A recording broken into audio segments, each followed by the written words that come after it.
যিনি এই ঘটনাটি পাঠিয়েছেন তার মতো করে তিনি ঠিক যেভাবে লিখেছেন সেভাবেই পড়ছি। রাসেল ভাই কেমন আছেন? আমি ভূত এফএম এর একজন নিয়মিত শ্রোতা। আমার কাছে বেশ কিছু ঘটনা আছে যা একসাথে পাঠানো সম্ভব না। আজকেটা যদি ভালো লাগে তাহলে পড়ে শোনাবেন, খুব খুশি হব। আমার আব্বু উত্তরের একটি ফ্ল্যাটে 5 তলায় ভাড়া থাকতো। আমরা এই ফ্ল্যাটে না থাকায় আব্বু ওখানে একা থাকতো। অনেক সময় তিনি থাকতেনও না, অর্থাৎ অধিকাংশ সময় ফ্ল্যাট খালি থাকতো। ঘটনাটি 2013 সালের এপ্রিল মাসে ঘটা। তখন আমার এক ফুফাতো ভাই ঢাকায় চাকরির ইন্টারভিউ দিতে যান এবং আমাদের ভাড়ার ফ্ল্যাটে ওঠেন। ঘটনাটি ঘটে উনি ফ্ল্যাটে ওঠার দ্বিতীয় দিন রাতে। তখন তিনি বাসায় একা ছিলেন এবং তার মামা অর্থাৎ আমার আব্বু আসার অপেক্ষায় ছিলেন। রাত 12টার দিকে আব্বু না আসায় তিনি ঘুমিয়ে যান।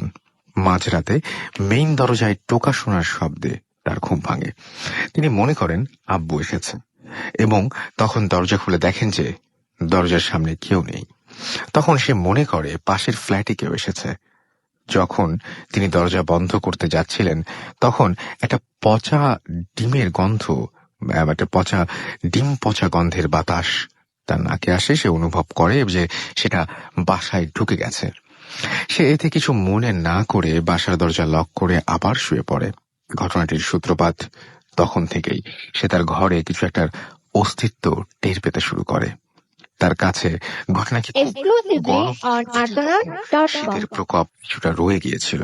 তিনি যখন বিছানায় শুয়ে পড়ল, সে যখন বিছানায় শুয়ে পড়ল তখন তার পায়ের কাছে কেউ দাঁড়িয়ে থাকার অস্তিত্ব টের পায়।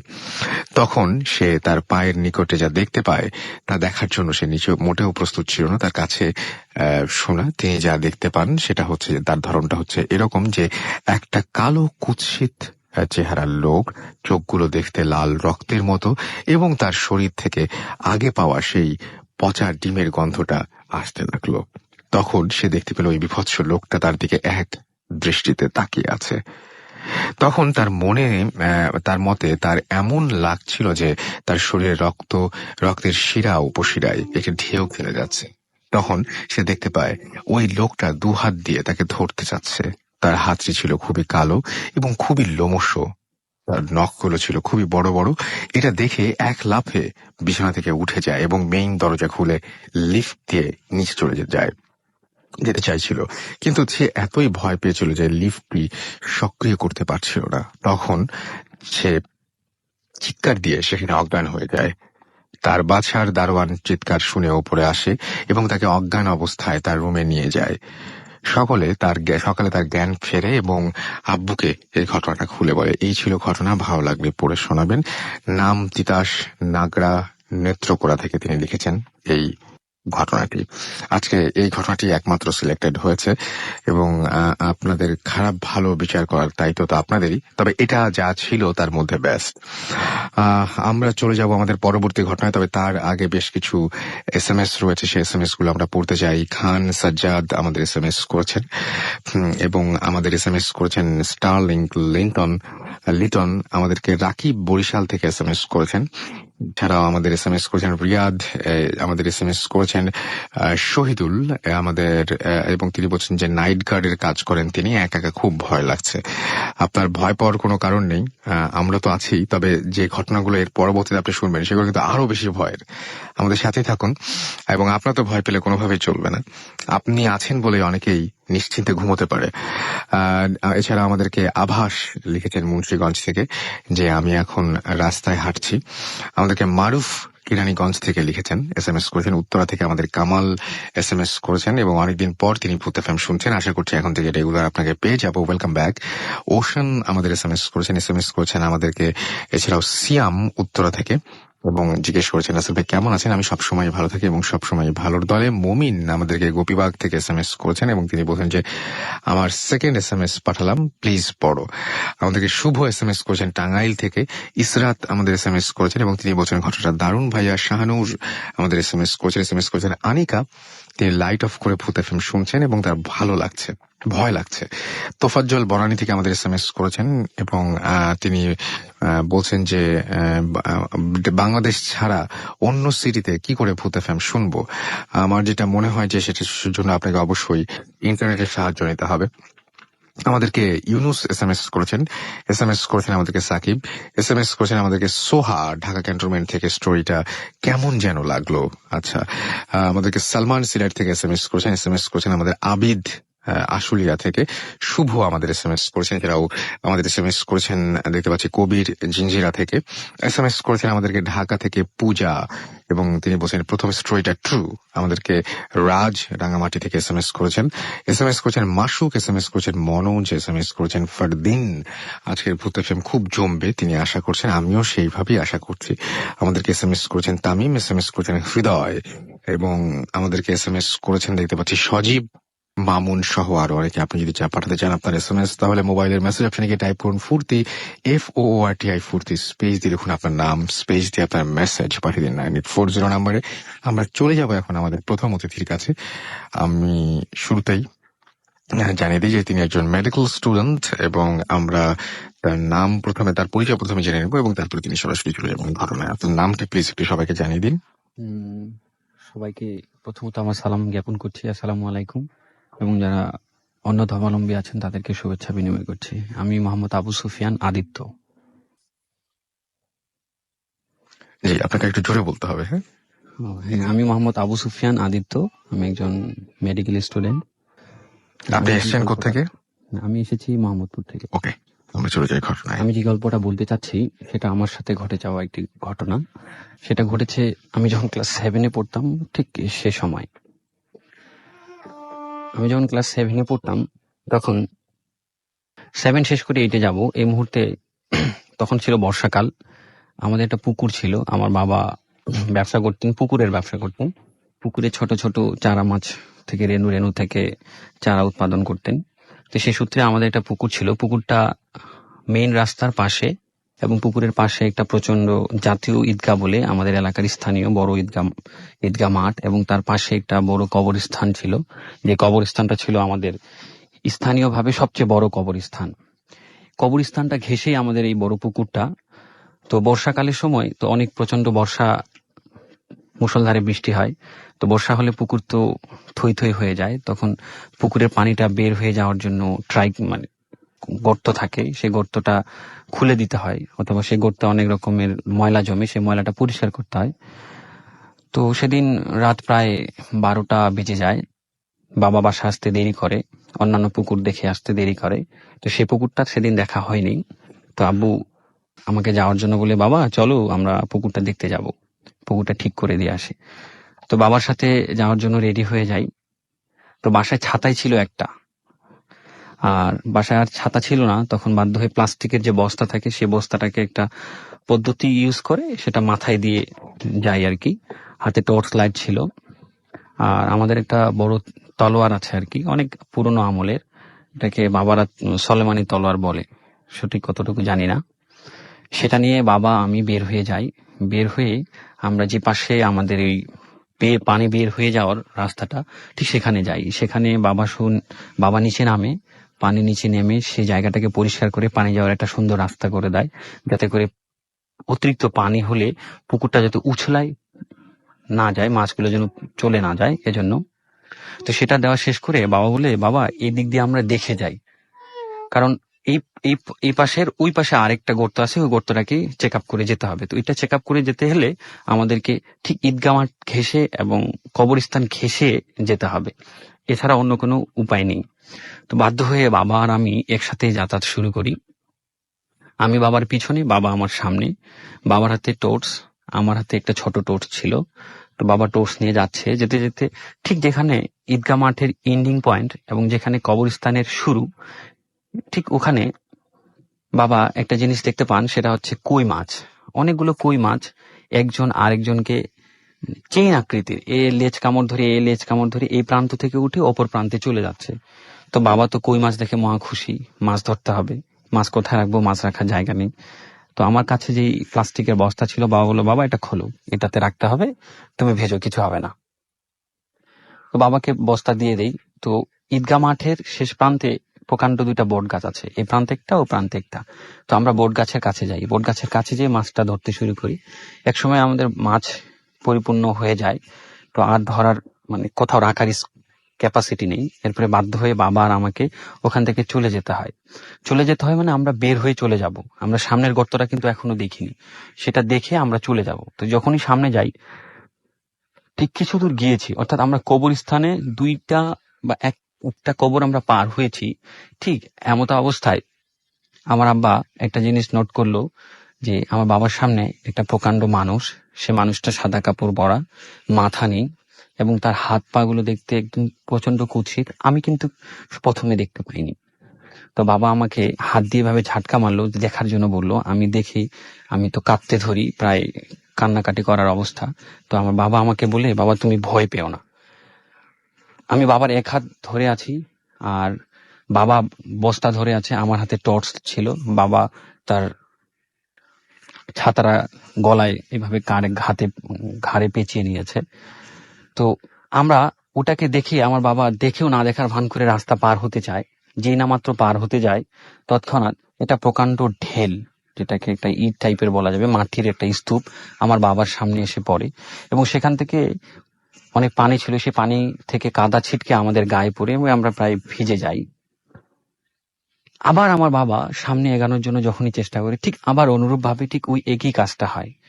তো আমার আব্বু তখন কিছু চিৎকার করে, মানে ভয় পেলে মানুষ কিন্তু গান গায়, চিৎকার করে, ঠিক আমার বাবা সেই মুহূর্তে ভয় পেয়ে গিয়েছিল। আমি তো প্রচন্ড ভয় পেয়েছি, আমি তো আব্বুকে ধরে এক ধরনের করে কাঁদতেছি।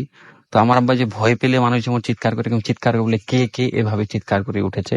তো বাবা যখন চিৎকার করে উঠেছে, তখন ঠিক ওই ব্যক্তিটা, মাথা নাওয়ালা ব্যক্তিটা, চিৎকার করে বলতে শুরু করে, তোকে অনেক দিন ধরে খুঁজি, তোকে আমি পাই না, আজ আমি তোকে ছাড়বো না। এসব যখন বলে, আব্বু তো আরো প্রচন্ড ভয় পায়। আমার আব্বু বলে, বাবা তুমি দৌড়াতে পারবে?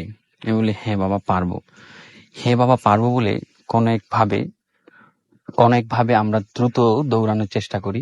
যেই না দৌড়ানোর চেষ্টা করি, ঠিক অনুরূপ ভাবে আবার ঢেলটা আসে। আব্বা এটাকে অতিক্রম করে দৌড়ে আমরা বাড়ি পর্যন্ত যাই। বাড়ি যাওয়ার পরে আমি প্রচন্ড জ্বরে আক্রান্ত হয়ে যাই।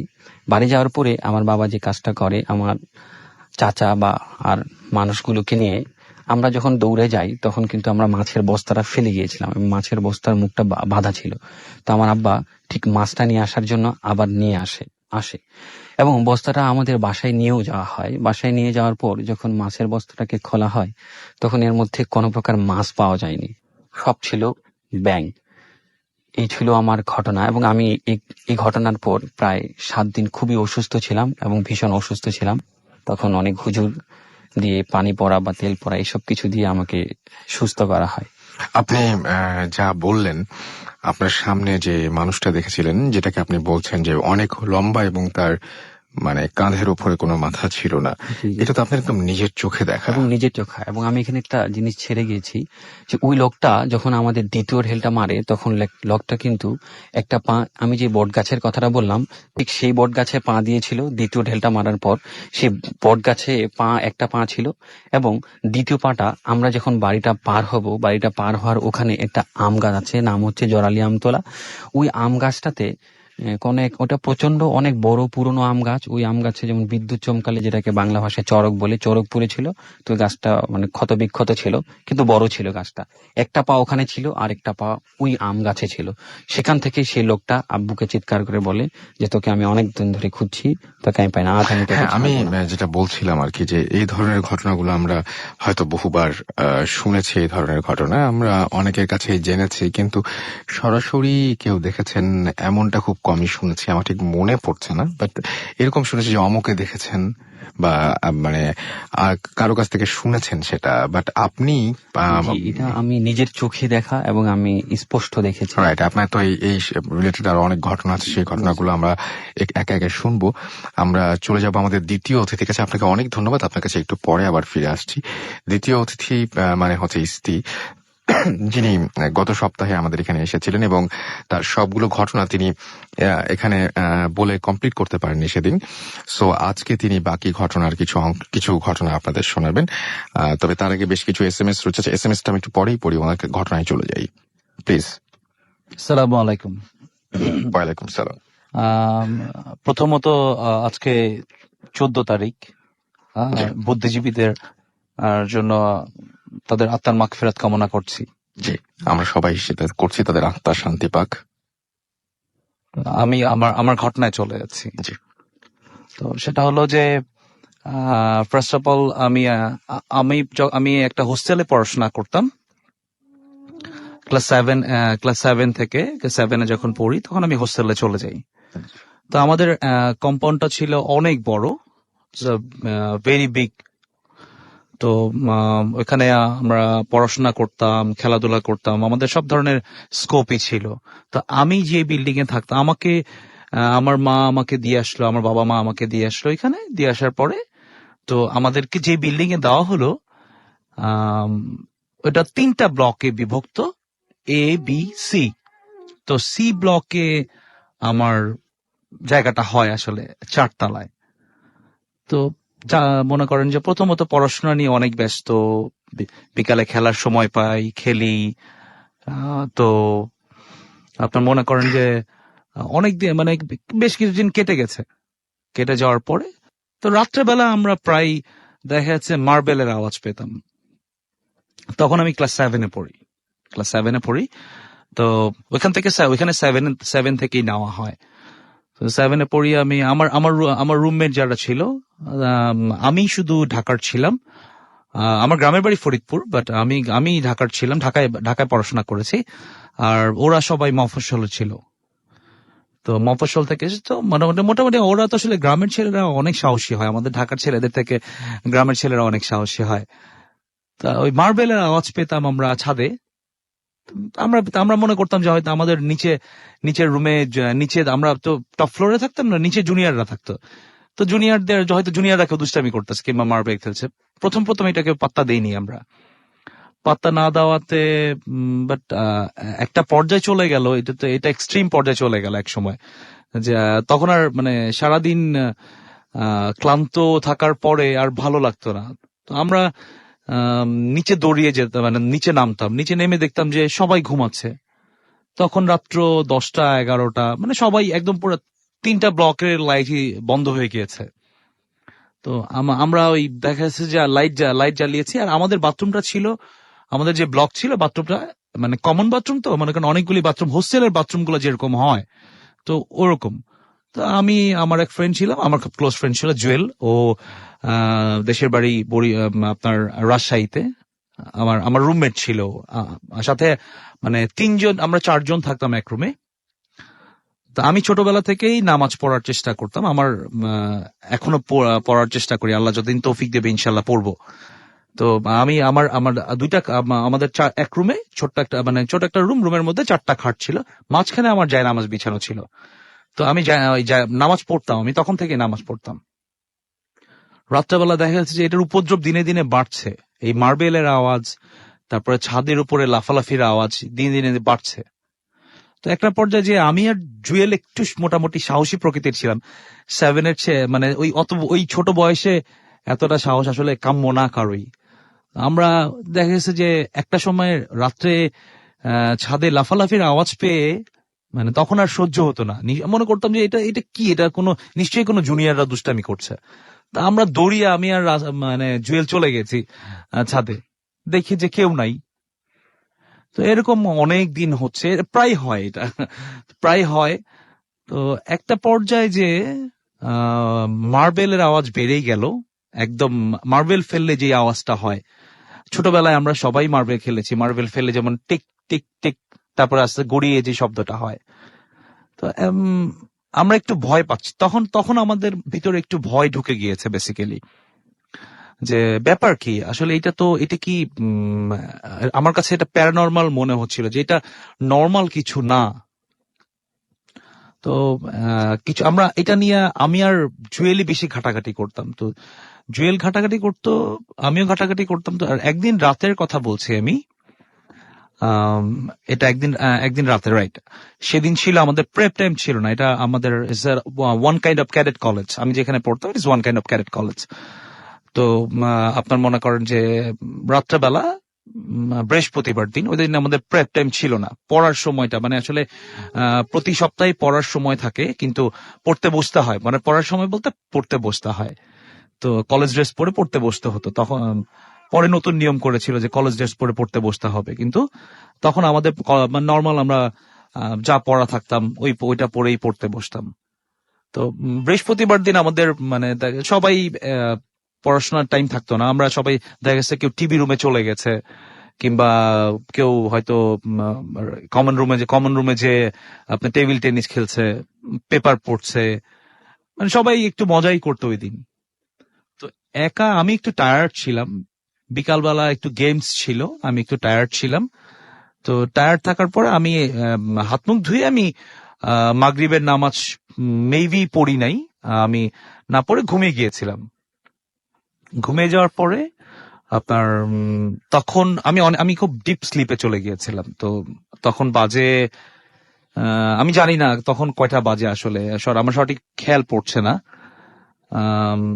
তো হঠাৎ করে দেখছি যে কেমন একটা আওয়াজ হচ্ছে, মানে আমাদের এখানে মানে আমি একটা গেমস খেলতাম, তো ওই ক্রিকেট বল দিয়ে ব্যাট দিয়ে নক করলে যেরকম হয়, ক্রিকেট বলের সাথে ব্যাট দিয়ে নক করলে টাক টাক টাক টাক একটা আওয়াজ হয়, তো এরকম একটা শব্দ হচ্ছে। তা আমি জুয়েলকে বললাম যে জুয়েল দুষ্টামি করিস না, আমি অনেক টায়ার্ড, বিকালে গেমস ছিল, ভাল লাগছে না। তো হঠাৎ করে শব্দটা বন্ধ হয়ে গেল। তো কিছুক্ষণ পরে আবার স্টার্ট হয়েছে। তো স্টার্ট হওয়ার পরে তো আমি আমাদের ওইখানে আমাদের হোস্টেল থেকেই টেবিল ল্যাম্প দেওয়া হতো, তো আমি হাত বাড়িয়ে টেবিল ল্যাম্পটা জ্বালিয়েছি। তো জ্বালানোর পরে তো আমি ঘড়িতে দেখলাম যে তখন বাজে আমাদের 8টার সময় ছিল খাওয়ার সময়, it is a dinner time. তো আমি বাথরুমে যাব, বাথরুমে যাওয়ার রেডি হয়েছি, বাথরুমে গেলাম, বাথরুমে যাওয়ার পরে আমি দেখছি যে প্রচন্ড লাফালাফির আওয়াজ হচ্ছে ছাদে। আমি জানতাম না যে ওই ব্লকে আমি ছাড়া আর কেউ নাই এখানে। তো এটা হইল ঘটনার শুরু। তো আমি কিভাবে যে মানে সিঁড়ি দিয়ে 4তলা থেকে দৌড় দিয়ে নেমেছি সেটা একমাত্র আল্লাহ রব্বুল আলামিনই জানেন। তো এইটার স্টার্টিং হলো, কেবল স্টার্টিং, এটা আমাকে দিয়ে স্টার্ট হলো। তো এটা নিয়ে আমি বেশি ঘাটাঘাটি করতাম। তো আমার ছোটবেলা থেকেই এই কিছু প্যারানর্মাল ব্যাপারে আগ্রহ অনেক বেশি ছিল। তো আমার কৈশোরটা কেটেছে গ্রামের বাড়িতে। তো এটা আমার ছোটবেলা থেকে একটু আগ্রহ বেশি ছিল।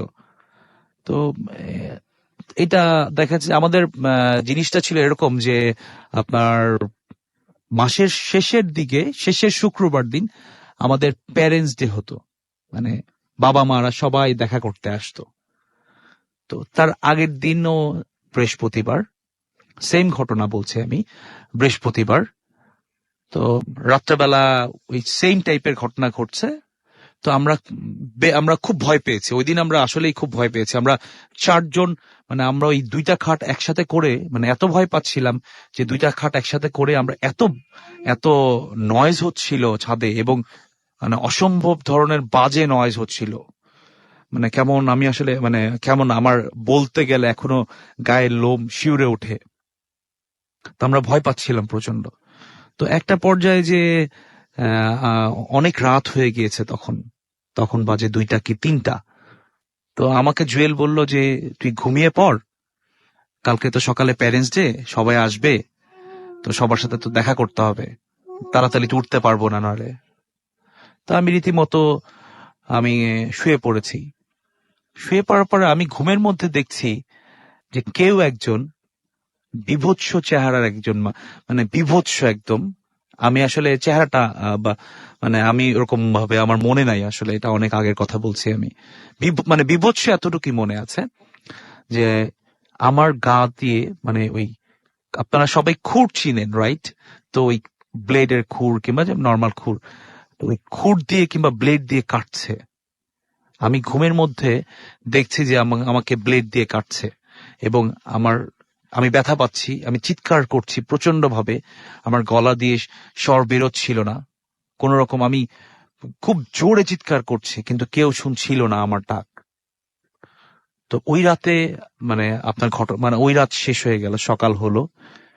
তো আমাকে জুয়েল, সবাই কলেজ ড্রেস পরেছে, আমাদের একটা ড্রেস কোড ছিল, তো ওই ড্রেস পরে আপনার মনে করেন যে কলেজ বিল্ডিং এ আমাদের আপনার সবাই প্যারেন্টসরা আসতো।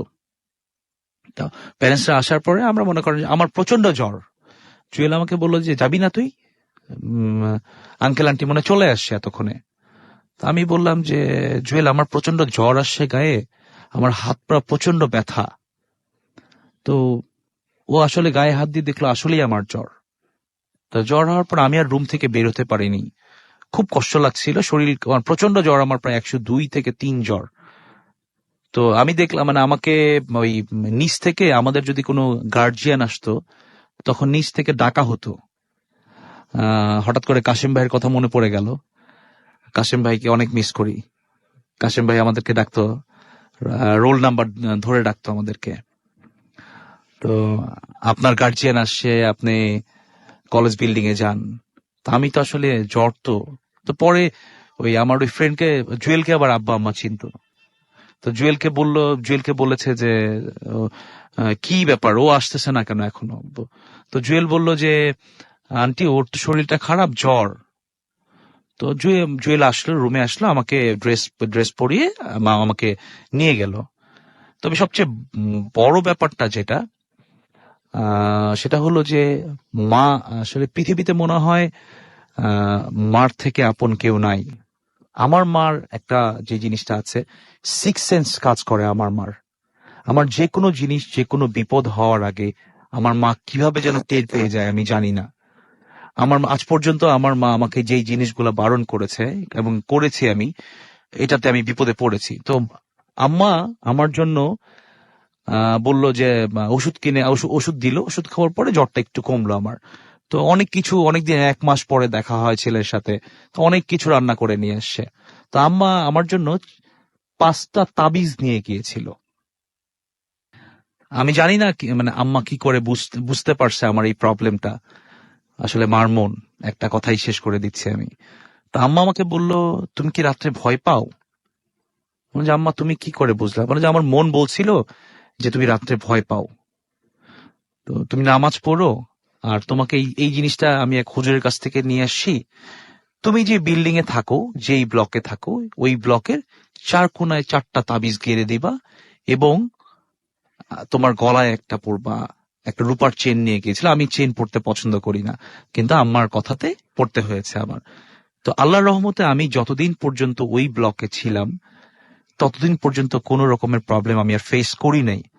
কিন্তু সবচেয়ে মজার ব্যাপার হলো, যখন সিনিয়র হয়ে গেলাম, ব্লক চেঞ্জ করলাম, তখন মনে করেন যে সবকিছু চেঞ্জ করে, মনে করেন টেবিল ছিল, অনেক কিছু ছিল, আমরা চেঞ্জ করে আমরা তখন এ ব্লকে চলে আসছি।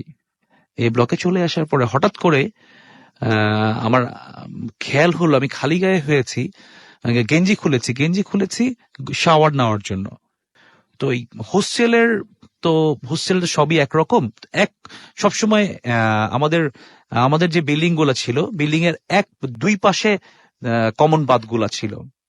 তো আমি আমার গলায় হাত দিয়ে দেখলাম যে আমার চেইনটা আছে কিন্তু তাবিজটা নাই।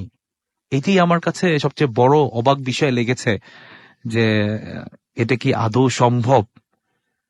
তবে ওই ব্লকে যারা আছে, আই হোপ সো এখন পর্যন্ত তারা ভয় পায় না। আমি যেহেতু পাইনি, এরপর থেকে আর কোন রকমের ওই ব্লকে কোন রকমের ঘটনা ঘটেনি।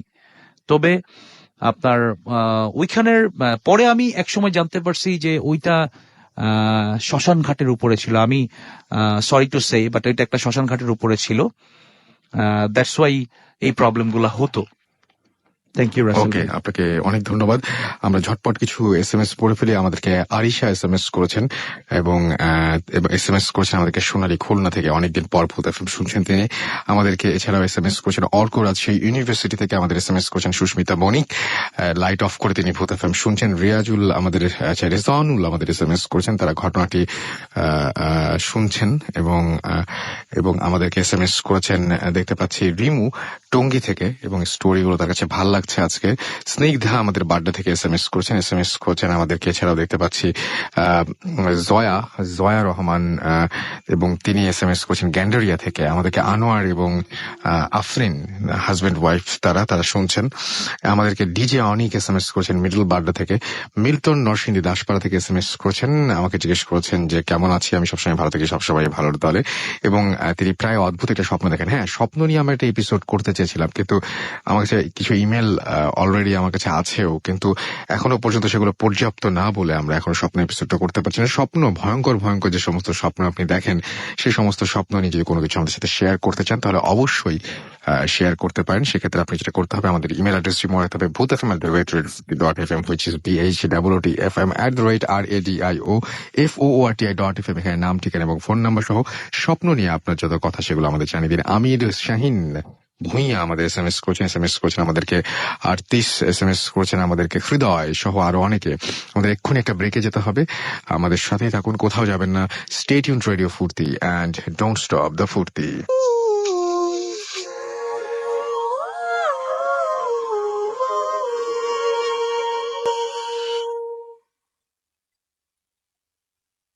Hood FM, haunted by Airtel.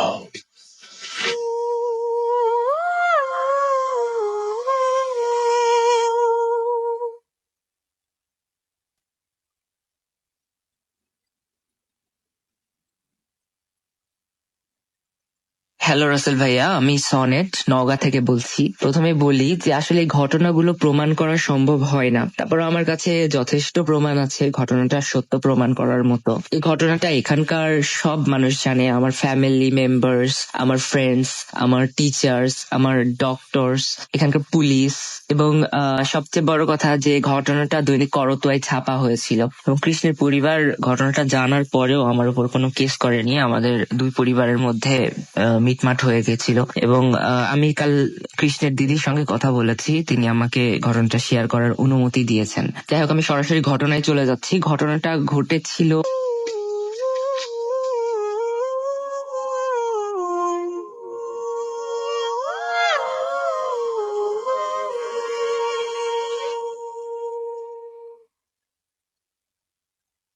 Hood FM, haunted by Airtel.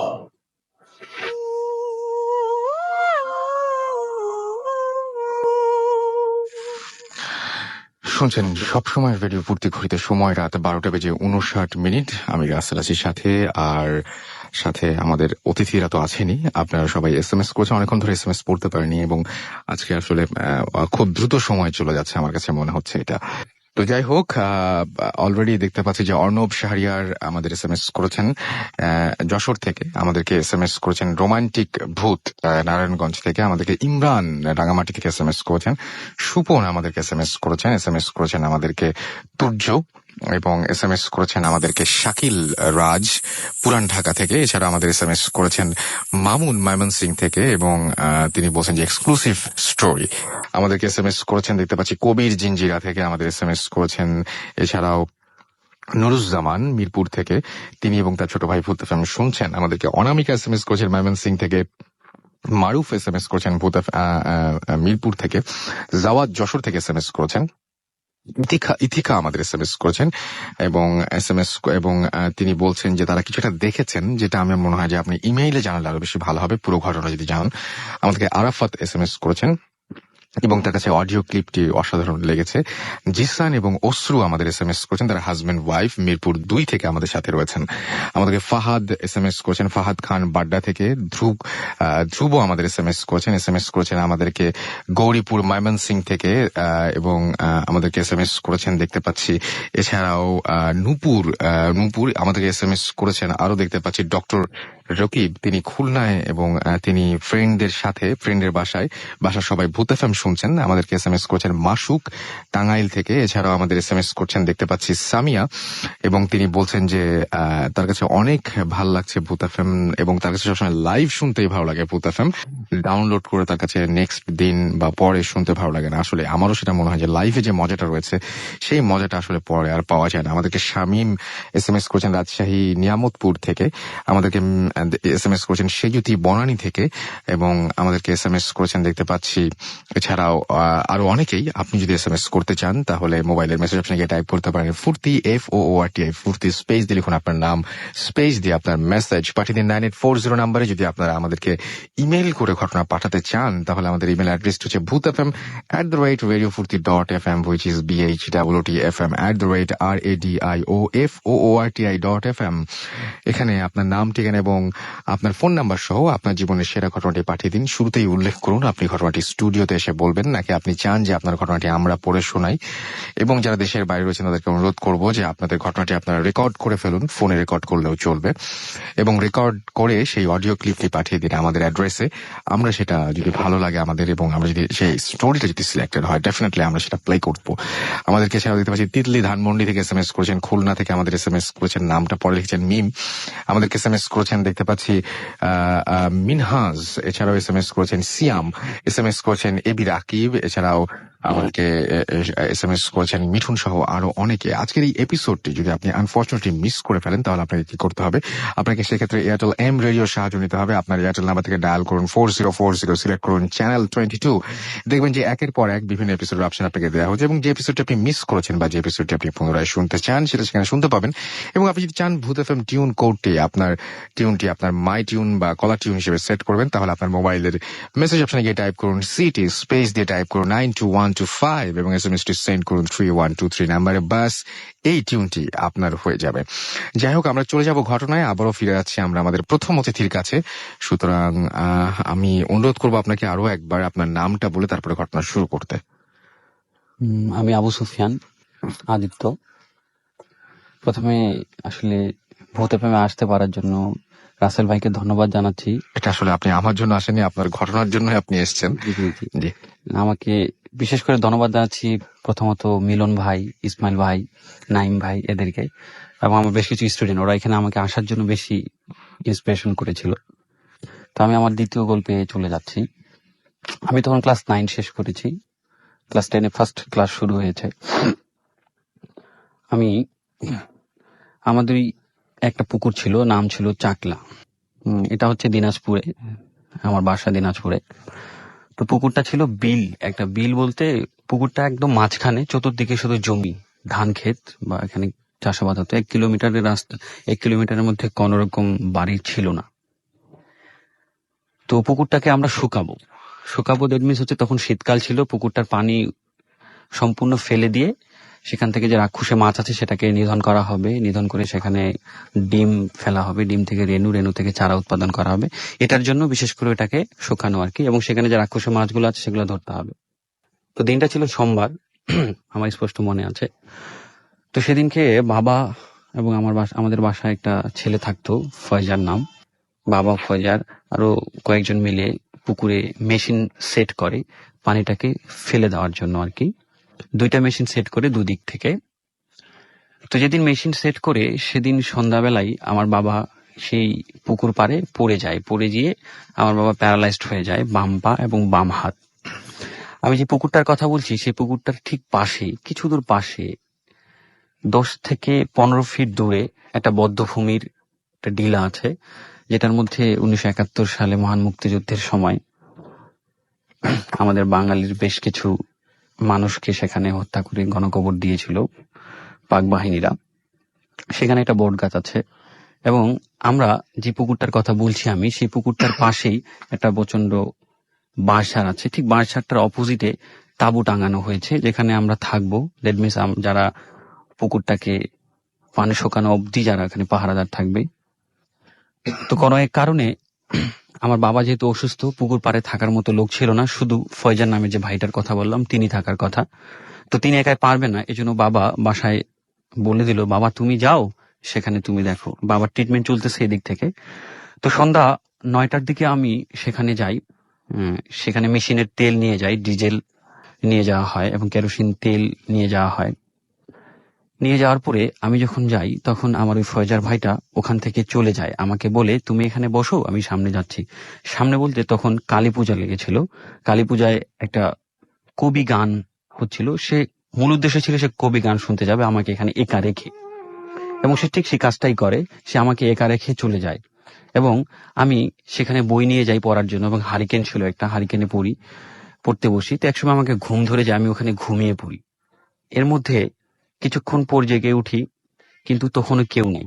এর কিছুক্ষণ পর রাত 11টার দিকে আমার বাবার বড় ভাই অর্থাৎ আমার বড় আব্বা আসে।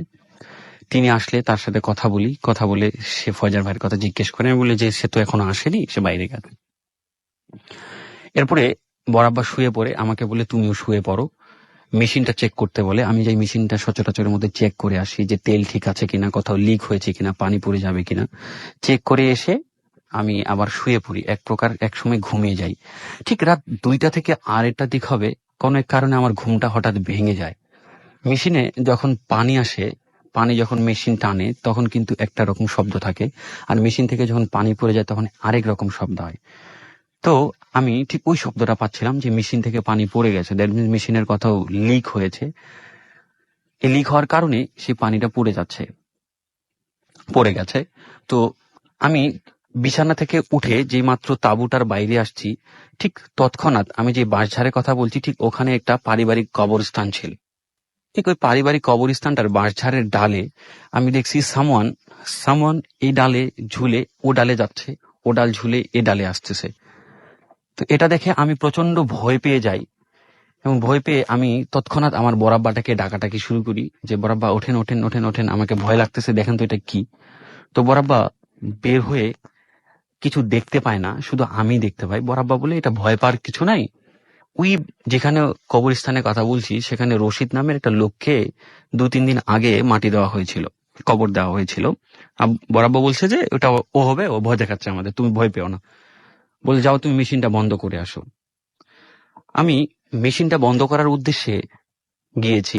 যখন মেশিনটা আমি নিচু হয়ে মেশিনটা বন্ধ করছি, এবং মেশিনটা যখন বন্ধ করব তখন আমার চোখ দুটা কিন্তু অটোমেটিকলি ওই বদ্ধভূমি যে কথা বললাম সেদিকে চলে যায়। এবং সেখানে যে বট গাছটার কথা আমি বললাম, সেই বট গাছটাতে একটা প্রকাণ্ড লোক বসে আছে, এবং লোকটা সাদা কাপড় পরা, এবং তার চেহারাটা দেখতে বিভৎস, অন্যরকম বিভৎস, যেটার ব্যাখ্যা আমার কাছে নেই। এবং সে লোকটার চোখ দুটা বড় বড়, সে লোকটা চোখ দুটা দিয়ে আমাকে ইশারা করছে যে কি এরকম ইশারা করছে। আমি ভয় পেয়ে চিৎকার করে উঠি, বরাব্বা আমার এখানে আসে। আমি বরাব্বাকে বলি দেখো। আমার দেখো কথাটা বলা শেষ হয়নি, এই মুহূর্তে শুধুমাত্র ওই বট গাছটা ছাড়া আর কোথাও কোনো রকম ঝড় বা কোনো কিছু নেই, শুধু ওই বট গাছটাতে প্রচন্ড ঝড়। Exclusively on বাতাস artonaut.com. প্রচন্ড আসতেছে, এবং ঝড় হলে যেরকম একটা শব্দ হয়, শো শব্দ, এরকম শব্দ হচ্ছে। আমি প্রচন্ড ভয় পেয়ে যাই। ভয় পাওয়ার কারণে বরাব্বাকে জড়ায় ধরি, বরাব্বাকে বলি বরাব্বা তুমি আমার বাড়ি দিয়ে আসো, আমি এখানে থাকবো না, আমাকে ভয় লাগতেছে, আমি থাকবো না। বলে না কিছু হবে না বলে চলো ওই মেশিনটা বন্ধ করব। ওই মেশিনটা বন্ধ করে ঠিক আমরা যখন অভিমুখে ফেরত আসবো, তাঁবুর অভিমুখে ফেরত আসবো, ঠিক একইভাবে ওই লোকটিকে আমি সহ বরাব্বা আবার দেখতে পাই। তখন বরাব্বা ভীতু হয়ে যায়।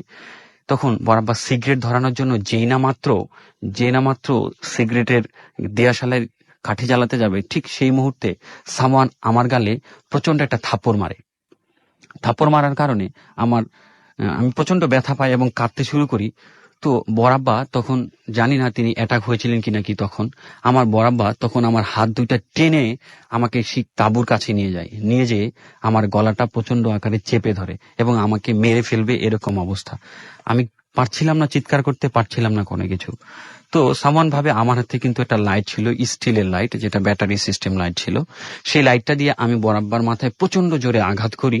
আঘাত করার কারণে বরাবর মাথা থেকে রক্ত ঝরছিল, এবং যখন আঘাত করি আমি লাথি মেরে দৌড়াই পালে আসতে চাই, কিন্তু বরাবর আমাকে ধরে বলে, কি তুমি পালাচ্ছ কেন, কি হয়েছে তোমার, কেন তুমি কোথায় যাচ্ছ? আমি বলছি কোথায় যাচ্ছি, আমি ওনাকে বলছি না আপনি আমাকে মারে ফেলতেছিলেন, আপনি আমার গলা চিপে ধরছিলেন, আমি আব্বাকে বলে দেবো এটা। কই না, আমি তো এটা কখনো করি না। তাহলে আপনার মাথায় এটা কেন রক্ত, এই রক্ত কোত্থেকে আসলো বলেন? কেন, কোথা থেকে আসলো? আমি মারছি আপনাকে। এরপরে যে কাজটা হলো, সকাল হয়ে আসছে এরকম পর্যায়ে, পুকুর কিন্তু শুকানো প্রায় শেষ, এখন পুকুরে মাছ ধরতে হবে। কিন্তু এর মধ্যে আমার গলাটাতে গালে যে থাপড় মেরেছিল, এরপর থেকে আমি গলাটাকে সামনেও নিয়ে আসতে পারছি না, পিছনেও ঘোরাতে পারছি না, বামেও নিয়ে যেতে পারছি না। আমার ডান গালে মেরেছিল, ডান গালে মারার কারণে আমার গলাটা বাম দিকে ঘুরেছিল, আমি ডান পাশে নিয়ে আসতে পারতেছিলাম না।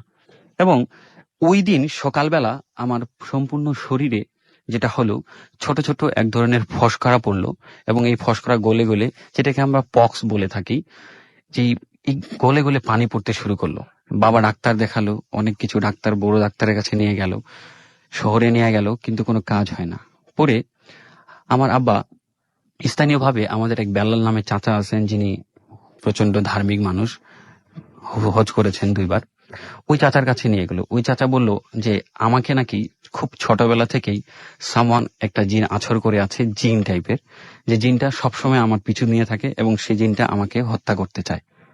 এই ছিল রাসেল ভাই ঘটনাটা। আপনাকে অনেক ধন্যবাদ আপনার ঘটনার জন্য। আমরা দেখতে পাচ্ছি অলরেডি বেশ কিছু SMS চলে এসছে।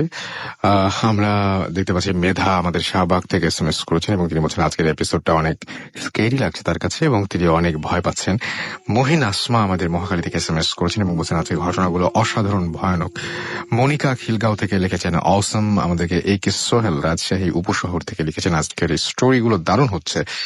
লিমন ঢাকা ইউনিভার্সিটি থেকে লিখেছেন রাসেল ভাই আজকে ভূত FM অনেক ভালো লাগছে। রুমন মোহাম্মদপুর থেকে লিখেছেন রাসেল ভাই কেমন আছেন, 2 উইক পরে ভূত FM শুনছি, আমার বেশ কিছু ঘটনা আছে, ইনশাল্লাহ ইমেল করব। জেরিন আমাদের SMS করেছেন ধানমন্ডি থেকে, লিখেছেন আজকের স্টোরিগুলো খুব নাইস, আমার কাছে খুব ভালো লাগছে, বাট ভয় লাগছে না। নিক্সন মধু আমাদের SMS করেছেন গোপালগঞ্জ থেকে, এবং তিনি বলছেন যে হাই রাসেল ভাই, হাউ আর ইউ, আমি সবসময় ভালো থাকি এবং সবসময় ভালো দলে। তিনি বলছেন যে আজকের ভূত FM খুব ভালো হচ্ছে অ্যান্ড খুব ভয় লাগছে, আমরা সবাই ছাদে বসে ভূত FM শুনছি এন্ড এনজয় করছি।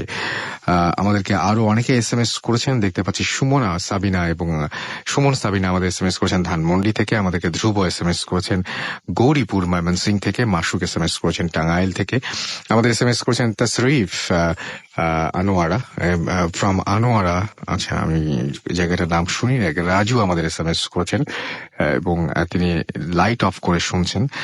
রক আমাদের ভালো লাগছে না, এটা একজন SMS করেছেন, তার নামটা তিনি কি লিখেছেন আমি ঠিক বুঝিনি।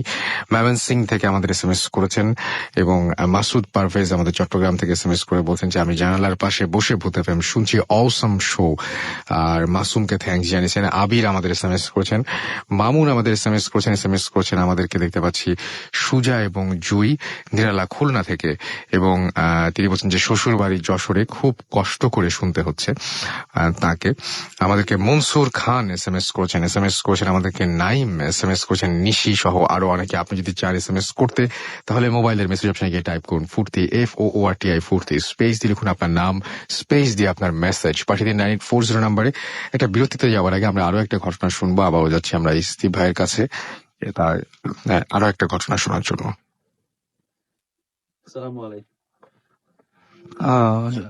রাসেল ভাই থ্যাঙ্কস। এটা আমি আমার এক ছোট বোনের কথা বলছি। এটার ঘটনাটা আপনার বগুড়াতে, ওর শ্বশুর বাড়ি হলো বগুড়াতে। তো ওদের is a very rich family. তো ওরা একটা বাড়ি কিনছে, বিশাল বড় বাড়ি, কিন্তু ওইটা বাড়িটা করার পর থেকে বিভিন্ন ধরনের ঘটনা ঘটছে, ওর শাশুড়ির সাথেও ঘটেছে। তো আমি আমার ওই ছোট বোনের ঘটনায় চলে যাই, স্ট্রেট ঘটনাতে। তো ও গিয়েছিল আপনার, ও তখন ওর একটা বেবি হয়েছে, তো ওর বেবিটা মোটামুটি বড়, 4-5 মাস বয়স। তো ওইখানে ওইখান থেকে মানে শি ইজ পজেসড। রিজনটা হলো যে এই বাড়িটা পরে জানা গিয়েছে যে এইটা একটা কালী মন্দিরের উপরে ছিল, এবং এই মন্দিরটাতে কিছু কিছু গুপ্তধন আছে। এটা আসলে বললে হয়তো কেউ বিশ্বাস করবে না, বাট ইট ইজ ট্রু যে এইটা ওইখানে কিছু আমরা যেমন মুসলিম জিনও আছে এবং এর মধ্যে হিন্দু জিনও আছে। এটা আপনারা জানেন কিনা আমি জানি না, আমি এটা কনফার্ম হয়ে দেন আমি আপনাদেরকে বলছি। তো এইটা ওরা পাহারা দেয়। তো আমার বোনটা যখন পজেস্ট হয়েছে, সে তখন কোনো কথা বলতো না কারোর সাথে, চুপচাপ থাকতো, কেমন যেন হয়ে গিয়েছে, পাগলের মতো করতো।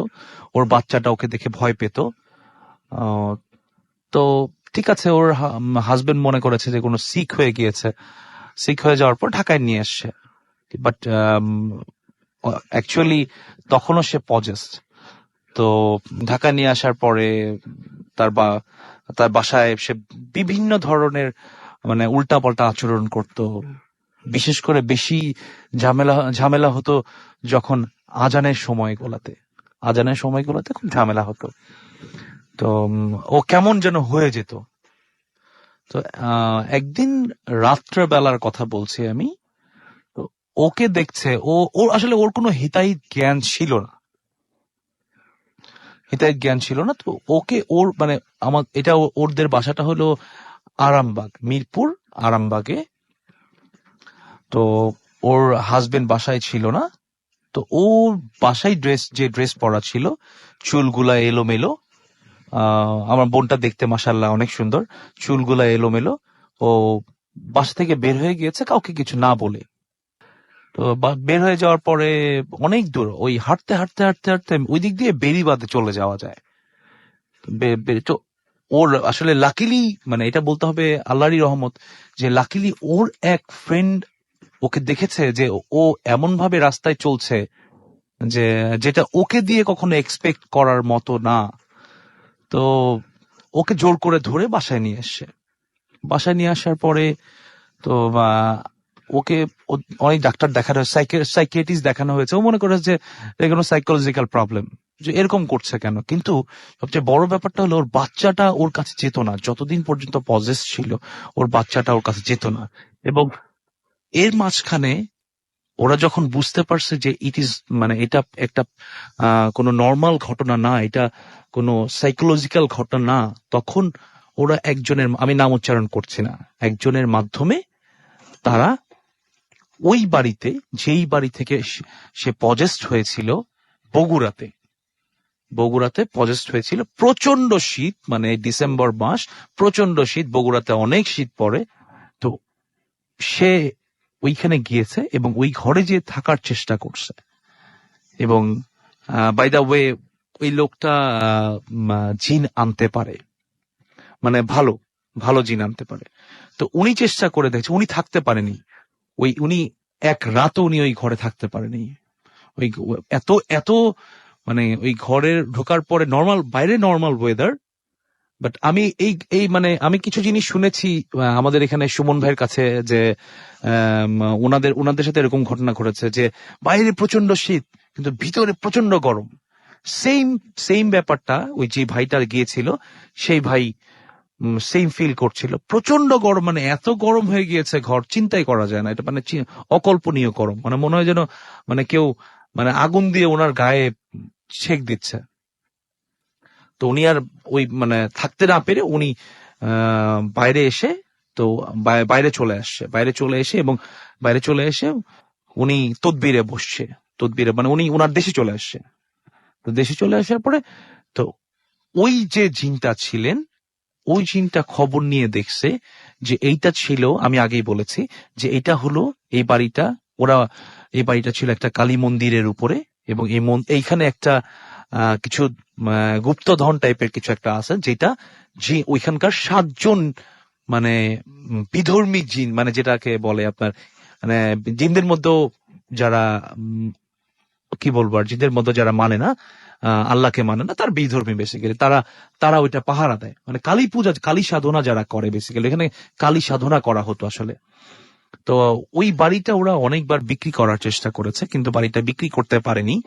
তো এখন লাস্ট টাইমে ও যখন খুব সিভিয়ার অবস্থায় চলে গেল, তখন ওদেরকে ওই যে বড় ভাই ছিল সাজেস্ট করলো যে ওই বাড়িটা বিক্রি করে দেওয়ার জন্য, যে এটা ভালো হবে না। বাট ওই বাড়িটা আজ পর্যন্ত আছে, ওই বাড়িতে কেউ থাকে না। কারণ হলো যে কেউ থাকতে পারে না, তারা প্রচন্ড ডিস্টার্ব করে। দেখা গেছে যে রান্নাঘরে খাবার রাখছে, খাবারের মধ্যে খাবার নষ্ট করে দিয়েছে। তো আমাদের ঢাকারই আমার বাসার কাছে একজন খুব ধার্মিক একজন লোক ছিল। তো আপনারা জানেন কিনা আমি জানি না। তো ওনার ঘরে উনি টের পেয়েছে, ওকে দেখেই টের পেয়েছে যে সে পজেসড। ওনার কনিনক বলে, আমি জানি না, কনিনকই মনে হয়, কনিনক ধরে চাপ দিছে, ভিতরে ভিতরে ঘরে ঢুকানোর চেষ্টা করছিল। তো ঘরে ঢুকছিল না সে, তার চোখগুলা বের হয়ে আসতেছিল, বিভৎস চেহারা হয়ে গেছে। একটা মেয়ে যদি মনে করেন যে মানে একটা সুন্দর মেয়ে যদি হঠাৎ করে ভয়ঙ্কর রূপ ধারণ করে, সেটা যে কতটা ভয়ের হতে পারে সেটা যে দেখছে সেই বলতে পারবে। চোখগুলা বড় বড় লাল, একদম চোখগুলা লাল হয়ে গিয়েছে, চুলগুলা মানে এলোমেলো হয়ে আছে। তো সে অনেক কষ্ট করার পরে ওই লোক তার সাথে কথা বলে, মানে ওই জিনদের সাথে কথা বলছে, একটা এগ্রিমেন্টে আসছে যে ওই বাড়িতে যাওয়া যাবে না। ওই বাড়িতে যদি তাদেরকে ডিস্টার্ব করা হয়, তাদেরকে তাহলে এদেরকে একে তো মারবেই, প্লাস এর বাচ্চাটাকেও মেরে ফেলবে। তো অনেক কষ্ট করার পর ওকে তাবিজ দেওয়া হয়েছে, পানি পড়া দেওয়া হয়েছে। তারপরে শি ইজ অ্যাবসলিউটলি নর্মাল নাও। তো রাসেল ভাই, আমি এই সেম টাইপের একটা স্টোরি আমার আরেকটা কাজিনের ঘটনা, যেটা ব্ল্যাক ম্যাজিক যেটা বলে, এটা আমরা পরে শুনবো তাহলে অবশ্যই। ওকে, অনেক ধন্যবাদ আপনাকে। আমাদের সামনে আমাদের দেখতে পাচ্ছি সময় বলছে যে আমাদের আরো একটা বিরতিতে যেতে হবে। কিছু SMS রয়েছে, SMS পড়ে ফেলতে হবে। রুহি আমাদের SMS করেছেন এবং তিনি বলছেন 4 ভাই 3 বোন, মামা সবাই মিলে তারা ভূত FM শুনছেন। ফারুক আমাদের ঢাকা থেকে SMS করেছেন আমাদেরকে। MD Mamun from Phulpur Mymensingh. রোশান আমাদের SMS করেছেন আমাদেরকে। মিনহাজ ব্রাহ্মণবাড়িয়া থেকে আমাদের SMS করেছেন। তমার ড্যামরা থেকে আমাদের SMS করেছেন কায়সার। এছাড়াও SMS করেছেন আমাদেরকে দেখতে পাচ্ছি আনিকা কলাবাগান থেকে, লিসনিং টু ভূত FM আফটার 2 উইকস। আমাদেরকে SMS করছেন দেখতে পাচ্ছি সুমনা, তিনি শুনছেন আমাদের সাথে রয়েছেন। ধানমন্ডি থেকে SMS করেছেন সাইম আমাদের SMS করেছেন ইফাত খুলনা থেকে আমাদের, এবং আমাদেরকে SMS করেছেন দেখতে পাচ্ছি সাইদুল। এছাড়াও SMS করেছেন আমাদেরকে দেখতে পাচ্ছি মামুন ময়মনসিং থেকে, আমাদেরকে SMS করেছেন দেখতে পাচ্ছি তারিকুল SMS করেছেন নিলয় উত্তরা থেকে। এছাড়া আমাদেরকে দেখতে পাচ্ছি ডাকিন SMS করেছেন ফিরোজ সহ আরো অনেকে। আপনি যদি SMS করতে চান তাহলে মোবাইলের মেসেজ অপশনে গিয়ে টাইপ করুন ফুর্তি, FOORTI ফুর্তি, স্পেস দিয়ে লিখুন আপনার নাম, স্পেস দিয়ে আপনার মেসেজ পাঠিয়ে দিন 9840 নাম্বারে। আমরা ছোট্ট বিরতির পরে আবারও ফিরে আসছি। স্টে টিউনড টু রেডিও ফুর্তি এন্ড ডোন্ট স্টপ দ্য ফুর্তি। প্রথম 2002-তে যখন আমি ক্লাস 4-এ পড়ি, নওগাঁ জেলারই একটা থানার স্কুলে আমি পড়তাম। আমার সাথে একটা ছেলে পড়তো, নাম ছিল কৃষ্ণ। কৃষ্ণের বাবা ছিলেন একজন তান্ত্রিক, কিন্তু কৃষ্ণ ছিল প্রচন্ড বেয়াদব এবং ইরিটেটিং একটা ছেলে। স্কুলে সবসময় বদমাইশি করে বেড়াতো এবং দোষ অন্যদের উপর চাপাতো। বিশেষ করে আমি ছিলাম তার প্রধান বালিকা বাকরা। আমি অনেকবার পানিশড হয়েছি টিচারদের কাছ থেকে, তো আমার খুব রাগ হতো। যাই হোক, এর একটা সাজা দিতে হবে, তাকে শিক্ষা দিতে হবে, এরকম একটা মন মানসিকতাও ছিল তখন। তো আমি চিন্তা করলাম যে একটা শিক্ষা দিই। তো দিনটা ছিল বুধবার। স্কুল ছুটির পরে আমি কৃষ্ণকে বললাম যে কৃষ্ণ একটু দাঁড়া, তোর সাথে আমি কথা আছে। তো আমি কিছু প্যাচাল পাচ্ছিলাম তার সাথে। যখন দেখলাম যে স্টুডেন্টস, টিচার্স সবাই চলে গেছে, স্কুল একদম ফাঁকা, তখন আমি বললাম যে কৃষ্ণ তুই একটু বস, আমি বাইরে থেকে থুতু ফেলে আসি। তো আমি থুতু ফেলার বাহানা করে বাইরে গেলাম এবং দরজার ছিটকানি আটকিয়ে দিয়ে আমি বাসায় চলে গেলাম। তো আমি জানতাম যে 1 ঘন্টা পরে পিয়ন আসবে এবং পিয়ন এসে প্রতিটা ঘর চেক করে দেখবে, যদি কেউ থাকে বের করে দেবে, আর যদি কেউ না থাকে বা সবকিছু ঠিক থাকে সে তালা দিবে। তো ওই 1 ঘন্টা যে ওই ঘরের মধ্যে বন্দি থাকবে, এটাই ছিল ওর শাস্তি। তো আমি নিশ্চিন্ত বাসায় চলে গেলাম। বাসায় গিয়ে খাওয়া দাওয়া করে ঘুমিয়ে গেলাম। পরের দিন সকালে আমার একটা বিভৎস দুঃস্বপ্ন দেখে আমার ঘুমটা ভাঙলো। তো খাওয়া দাওয়া করে আমি আবার স্কুলে গেলাম। স্কুলে যাওয়ার পরে দেখলাম যে অনেক ভিড়, তো আমার মাথায় ঢুকছিল না এত ভিড় কিসে। তো আমি ধীরে ধীরে ভিড়টা ঠেলে ভেতরে গেলাম এবং গিয়ে আমি টোটালি থান্ডার্ড হয়ে গেলাম যে কৃষ্ণের মৃতদেহ সেখানে পড়ে আছে, চোখে মুখে আঁচড়ের দাগ, বিভৎস টাইপের একটা চেহারা, খুব ভয়ঙ্কর। আমি আর এক সেকেন্ড ওখানে থাকিনি, আমি সরাসরি বাসায় চলে এসেছি। বাসায় আসার পরে আব্বু আম্মুকে শেয়ার করেছি। আব্বু আম্মু বলেছে যে এই ঘটনা আর কারোর সঙ্গে শেয়ার করার দরকার নেই, তোমার সিকিউরিটির একটা প্রশ্ন উঠতে পারে। যাই হোক, পরের মাসেই আমরা ট্রান্সফার নিয়ে অন্য একটা থানায় শিফট হই। ঘটনাচক্রে আমার ক্লাস বাড়তে থাকে, আমি বড় হতে থাকি। আমি একটা সময় ঘটনাটা টোটালি ভুলে গেছিলাম। তো এখানে ঘটনা যদি শেষ হয়ে যেত অনেক ভালো হতো, কিন্তু হঠাৎ করে আমি স্বপ্ন দেখা শুরু করলাম যে ছেলেটা আসছে আমার স্বপ্নে, বিভৎস সেই চেহারা, রক্তশূন্য, ফ্যাকাশে, চোখে মুখে আঁচড়ের দাগ, আমাকে বলছে আমি আসছি, আমি আসছি। তো আমি ঘুম থেকে উঠে চিন্তা করলাম যে আমি যাকে ভুলে গেছি টোটালি, সে হঠাৎ করে আমার স্বপ্নে নাড়া দিল কিভাবে। তো স্বপ্ন হতেই পারে, আমি ইগনোর করে গেলাম। তো তখন আমি ক্লাস 10-এ পড়ি, 2008-এ। হঠাৎ করে স্বপ্নটা প্রতিদিন হতে লাগলো, কন্টিনিউ, মানে একদিন থেকে দুদিন প্রতিদিনই আমি স্বপ্নটা দেখছি। তো আমি ইগনোর করে গেছি। তো একদিন সকালের কথা, আমি ঘুম থেকে উঠে বেসিনে গেছি ফ্রেশ হওয়ার জন্য। তো এরকম সময়ে আমার লাইক বাম দিক থেকে ডান দিকে কাট কাট কাট কাট কাট কাট কাট কাট কাট কাট কাট একটা শব্দ চলে গেল। তো আমি টার্ন করে পেছন দিকে ঘুরলাম, ঘুরে দেখি কিছুই নেই। আবার টার্ন করলাম। তো টার্ন করার পরে আমার মনে হলো আমি পিছনে সামথিং কিছু দেখেছি। তো আমি আবার টার্ন করলাম এবং নিচে একটা কাগজ পেলাম। কাগজে লাইক রক্ত দিয়ে লিখা আছে যে আমি এসে গেছি। তো খুবই ফানি একটা ব্যাপার, আমি টোটালি ইগনোর করলাম। পরদিন সকালে যেটা হলো সেটা, আমি ডাইনিং টেবিলে বসে নাস্তা করছিলাম। আম্মু কিচেনে ছিল, আব্বু অফিসে, আমার ছোট বোন গিয়েছিল স্কুলে। তো আমি ডাইনিং টেবিলে লম্বা দিকের একপারে বসে নাস্তা করছি। তো এরকম সময় আমি জাস্ট মাথাটা তুলেছি, এরকম সময় দেখি আমার সামনের চেয়ারে কৃষ্ণ বসে আছে। আমি প্রচন্ড ভয় পেলাম, সেই বিভৎস চেহারা, সেই আঁচড়ের দাগ, রক্ত শূন্য একটা চেহারা। তো আমি চোখ বন্ধ করে জোরে চিৎকার দিলাম। আম্মু কিচেন থেকে দৌড়ে আসলো। আসার পরে কি হয়েছে, আমি ওখানে কিছুই দেখলাম না। আমি আম্মুকে বললাম, তো আম্মু বলল যে তুমি বেশি হরর মুভি দেখো, এজন্য হয়তো হ্যালোসিনেশন হচ্ছে, তুমি হরর মুভি দেখা বন্ধ করে দাও। তো আমি তাই করলাম, কিন্তু ঘটনাগুলো চলতেই থাকলো। লাইক এরপরে আমি একদিন রাতের বেলা ঘুমাচ্ছি, তো লাইটটা দেওয়া ছিল। মধ্যরাতের দিকে আমার ঘুমটা ভেঙে গেল এবং আমার সিলিং এর দিকে চোখ গেল এবং আমি দেখলাম যে সিলিং এ কৃষ্ণ উল্টো হয়ে, মানে আমার দিকে মুখ করে হাসছে। আর সেই বিভৎস চেহারা কতটা ভয়ঙ্কর আসলে আমি বলে বোঝাতে পারবো না। আমি আবার চিৎকার দিলাম এবং দৌড়ে আম্মুর রুমে চলে গেলাম। সারা রাত আম্মুর কাছেই ছিলাম, ঘুম তো হয়নি। তো ঘটনাগুলো ধীরে ধীরে বাড়তে থাকলো। আমি এখানে ওখানে যেখানে সেখানে ছেলেটাকে দেখছি, স্কুলে দেখছি, ক্লাসে দেখছি, আয়নাতে দেখছি। সবসময় চিৎকার, সবসময় ভয়, আতঙ্ক নিয়ে আমি সবসময় চলাফেরা করি। আমার ফ্রেন্ডসরা আমাকে পাগল ভাবা অলরেডি শুরু করে দিয়েছে, আমার টিচার্সরা পর্যন্ত আব্বুকে বলেছিল সেই সময়। তো এরকম ভাবেই চলছিল।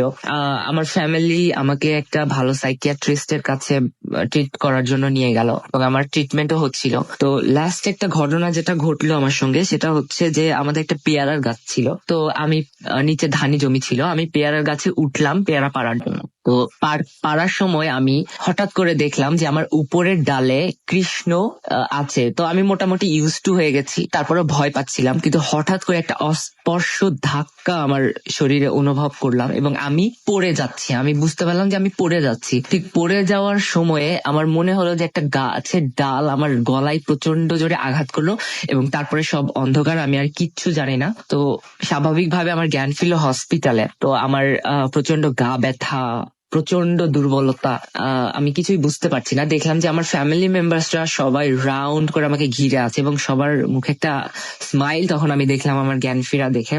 তো আমি হসপিটাল থেকে বাসায় চলে এসেছি। বাসায় আসার পরে আমি যে জিনিসটা দেখে সবচেয়ে বেশি অবাক হলাম সেটা হচ্ছে যে আমি ওই গাছ থেকে পড়ে যাওয়া আর আজকের মধ্যে 2 মাসের ব্যবধান। মানে এটা আমি ভাবতেও পারছি না যে 2 মাস আমি কিভাবে কি করলাম। আমি কি কোমাতে ছিলাম নাকি আমি কি হয়ে গেছিল। তো আমি সবাইকে জিজ্ঞেস করছিলাম, কেউ আমার কথায় গুরুত্ব দিচ্ছিল না, বলছে তুমি ঠিক আছো, তোমাকে আর কিছু জানতে হবে না। তো অনেক প্রেসার দেওয়ার পরে তারা আমার কাছ থেকে মুখ খুললো ব্যাপারটা এরকম হয়েছিল যে আমি যখন গাছ থেকে পড়ে গেলাম তখন আমাকে হসপিটালাইজড করা হয় এবং আমার গলায় একটা ডাল এসে প্রচন্ড জোরে আঘাত পেয়েছিলাম। তো সেই জন্যই আমার ভোকাল কর্ডে একটু প্রবলেম হয়ে গেছিল। তো ডক্টর বলল, আমার জ্ঞান কিন্তু এসেছিল, ডাক্তার বলল যে আপনারা ইএনটি স্পেশালিস্টের কাছে নিয়ে যান, কারণ আমি কথা বলতে পারছিলাম না। তো ইএনটি স্পেশালিস্ট আমার গলার এক্সরে করে দেখলো এবং বলল যে ভোকাল কর্ড, যেটা থাইরয়েড গ্ল্যান্ডের কাছে থাকে গলায়, যেটা দিয়ে আওয়াজটা বের হয়, ভোকাল কর্ডে প্রচন্ড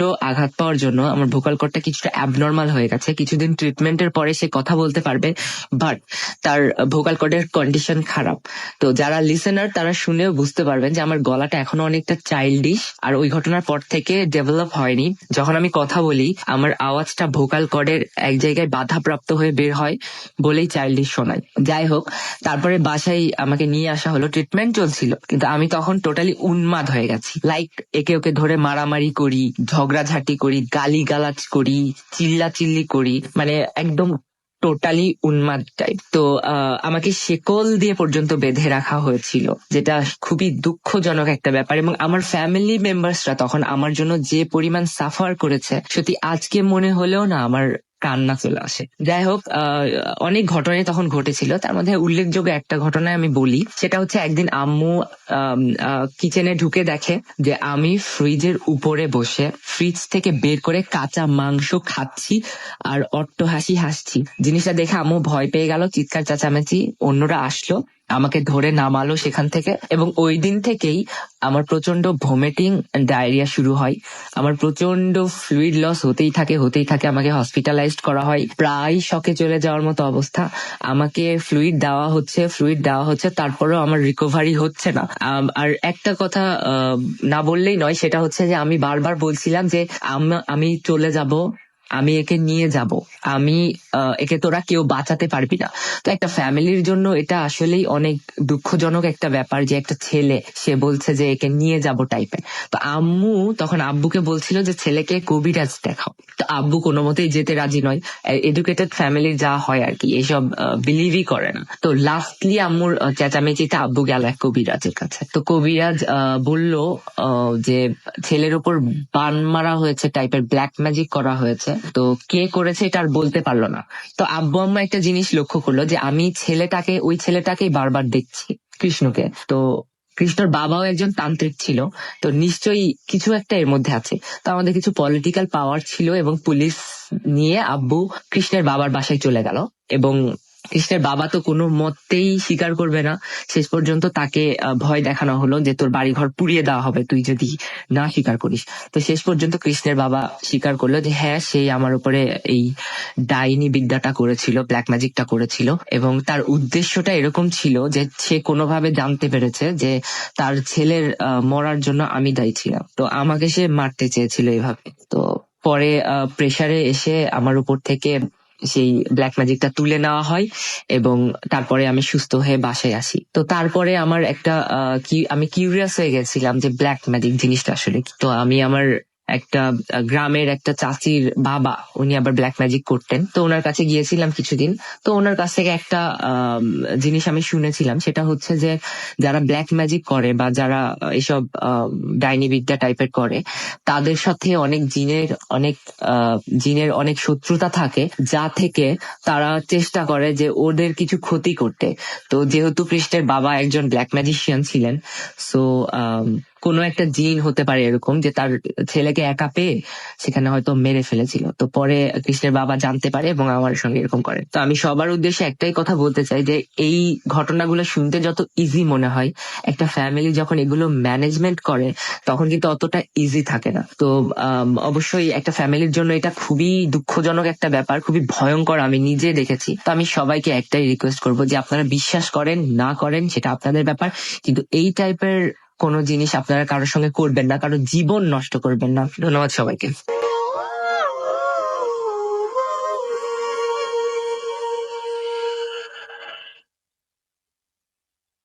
Hot FM.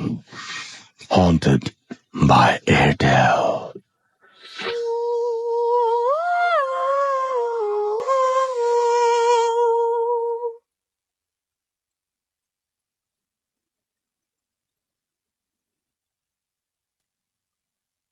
হ্যালো লিসেনার্স, আমি ডাক্তার লায়লানু শর্মিন, থাকি আমেরিকার কলোরাডো স্টেটে। যে ঘটনাটি আজকে আমি ভূত এফএমের লিসেনারদের সাথে শেয়ার করতে চাই সেটি আসলে আমার এক্সপিরিয়েন্স করা কোনো ঘটনা না। বেসিক্যালি ঘটনাটি ঘটেছিল আজ থেকে 2 বছর আগে আমার হাজবেন্ডের সাথে। তখন সে ইউনিভার্সিটি অফ টেক্সাস স্যান অ্যান্টনিওতে পিএইচডি করছিল। তো এমন সময় তার কাছে মাইক্রোসফট থেকে একটি অফার আসে ইন্টার্নশিপের। অফারটি ছিল সিয়াটলে। তো স্যান অ্যান্টনিও থেকে সিয়াটল প্রায় 40 আওয়ার্স ড্রাইভ। পুরো রাস্তা আমার হাজব্যান্ড একাই ড্রাইভ করে গিয়েছিল। প্রায় 16-17 ঘন্টা ড্রাইভ করে new Mexico Colorado state cross করে যখন সে ওয়াইমিং স্টেটে পৌঁছায়, তখন লোকাল টাইম রাত 2টা-3টা। তো এই বিশাল জার্নির মাঝখানে সে কয়েকবার গ্যাস স্টেশন, রেস্ট এরিয়াতে থামে বিশ্রাম এবং খাওয়া দাওয়ার জন্য। সো ওয়াইমিং এ যখন সে পৌঁছায় তখন অনেক টায়ার্ড অ্যান্ড এক্সস্টেড ছিল সে। তো আশেপাশে হোটেল খুঁজতে থাকে ঘুমানোর জন্য, কিন্তু ওয়াইমিং এ যেখানে সে ড্রাইভ করছিল সেই এরিয়ায় প্রায় 100-150 মাইলের মধ্যে কোনো জনবসতি ছিল না। সো বাধ্য হয়ে সে ঘুম ঘুম চোখেই ড্রাইভ করতে থাকে। তো সেখানে মাইলের পর মাইল কোনো গাড়ি চলছিল না, গাড়ির হেডলাইটের আলো ছাড়া আর কোনো আলো ছিল না। তো সেই আলোতে রাস্তার হলুদ নির্দেশক দাগগুলো ছাড়া আসলে কিছুই দেখা যাচ্ছিল না। তো এভাবেই ঘুম ঘুম চোখে যেতে যেতে অনেক দূরে রাস্তার ঠিক মাঝখানে হঠাৎ সে কালো রঙের কোনো কিছু, একটা জাস্ট কালো রঙের একটা ছায়া নড়াচড়া করতে দেখতে পায়। সো পরিষ্কার ভাবে দেখার জন্য গাড়ির হেডলাইটের ব্রাইটনেস বাড়িয়ে দিয়ে সে দেখে লাল রঙের হ্যাট অ্যান্ড গাউন পরিহিত একজন ভদ্র মহিলা খুব অসহায় ভঙ্গিতে দাঁড়িয়েছে।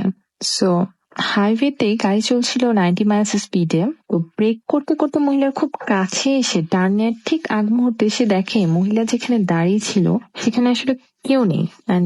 জায়গাটি ক্রস করে আসার পরে গাড়ির রিয়ার ভিউ মিররেও সে তাকিয়ে দেখে কেউ নেই, কাউকেই দেখতে পায় না। তো এরপর প্রায় ঘন্টাখানেক ড্রাইভ করে একটি হোটেল পেয়ে সেখানে সে যাত্রা বিরতি দেয়। মানে এই ঘটনার পরে পুরোটা সময় তার মনে হচ্ছিল গাড়ির পেছনের সিটে হয়তো কেউ বসে আছে। তো পেছন থেকে কারো শ্বাস প্রশ্বাস নেওয়ার শব্দ আসছিল, এরকম একটা ফিলিং হচ্ছিল তার।